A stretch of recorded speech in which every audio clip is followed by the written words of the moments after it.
And Shine family, another blessed and grateful day. So good to see everybody. Wednesday, we are kicking off the day with a whole bunch of abundance, blessings, transformation, and I'm excited to go ahead and get into today. And I want to give a super special shout out to my brother Shane. Today is literally day 1,000 of documenting, journaling, writing the vision plan. So those that pick it up can pick it up and run with it. So Shane, I got to give you your flowers, brother. I'm so proud of you. It's amazing to see. So with no further ado, let's go ahead and get into today's topic. Shane, I was just telling you, brother, congratulations on day 1,000. That is a major achievement. I literally remember the day that we started like yesterday. It's incredible to see. Absolutely amazing stuff. So today, family, the topic is going to be the difference between two types of people, right? You see, we have those that are observers and we have those that are visionaries. And today I want to go ahead and differentiate the two to see which side have we been on and which side are we looking to go ahead and shift others to go ahead and get onto the other side of the fence. So love it, family. Grateful to be alive. So grateful for the family, grateful for God, grateful for the access to grow, to learn. And matter of fact, today is actually a pretty exciting day. Matter of fact, today is our first Lehigh launch. So for anybody in the Southwest Florida area, it is going down tonight at 7:30 p.m. So if you have anybody in the area, shoot them the flyers, shoot them the info. This is going to be an event they do not want to miss. So Cedric, Shane, Talina, Dreamers, here we go. Let's go ahead and get into today's topic. Number one, the observer versus the visionary. This is really interesting. You know, this is something that Napoleon Hill, Jim Rohn, they all go pretty in depth into this topic. And the first thing is an observer, okay? An observer is kind of like 95% of people that we see when we walk outside the doors, when we go to work, when we go to the grocery store. You see, most people, they can only see something for exactly what it is. And what I mean by that is when things are good, things are good. When things are bad, things are bad. And they start to accept their life. Drop a 555 down below if you guys know anybody that's like that. If a bad day is going on, it's just a bad day no matter what. There's nothing that's going to turn this thing around. They have accepted their negativity. So this is crucial. And then you're going to notice, here's what's interesting. I was working on making this video yesterday. I was talking about Helen Keller. She said the only thing worse than being blind is being able to, you guys know, you know the saying? Drop it down below. The only thing worse than being blind is what? Is being able to have sight with no vision. So this is exactly what she's talking about, how most people, they live their entire life not being able to see what they can't see. Meaning even for me, when I was getting out of college, I was 30K in debt. I had no job. If I would have just been an observer and I'm looking around and I see my bank account is negative, I have no money to go out and eat, I'm showering in LA Fitness. If I would have just accepted that lifestyle as an observer, nothing would have changed.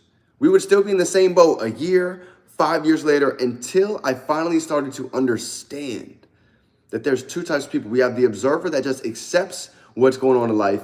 And number two, we have the visionary that understands that this is bigger than just our five senses from what we can see, feel, touch, smell, right?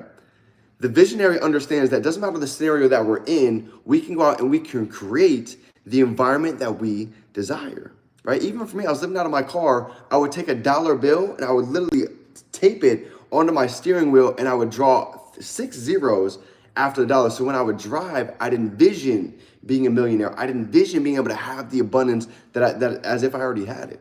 Same thing with our goals, right? When we write in our journal, when we're reading, the key about this is to be able to not just internalize it, but how can we read this so we can truly actually envision ourselves being in that position? Perfect example, The Richest Man in Babylon. If you guys have never had a chance to read this book, I highly recommend it. This is literally one of my favorite books ever. It's actually a 1926 classic. And inside of this book, there's so many phenomenal stories, but one of the main ones is the 3 feet from gold. And inside of the story, it's really simple. There's a guy that's going after gold and he ends up quitting literally 3 feet from gold because he's observing. He's only going off of what he can see, not being a visionary, knowing that those next couple hits, he literally could have unleashed the biggest gold mine in history. That's a visionary, somebody who can see what they can't see. So here's what's interesting. When you look at a visionary, they understand a couple different things. They understand there's going to be challenges. There's going to be people that talk behind our back. There's going to be times when this gets hard. There's going to be times where the road gets a little bit thin and it gets a little bit scary. But when you really start to study success, you start to learn that a vision that hasn't been tested has actually no authenticity. That's the truth. A vision that has not been tested, there's no authenticity. And I'll tell you why. Because it's easy for somebody to get lucky inside of entrepreneurship. It's easier for somebody to place somebody under their business and they explode. It's easier for somebody to be in the right place at the right time and they get lucky. But the real difference is, as time goes by, time either promotes or it exposes. So if somebody wasn't doing the personal development, if they weren't truly actually showing up, eventually that's going to expose itself.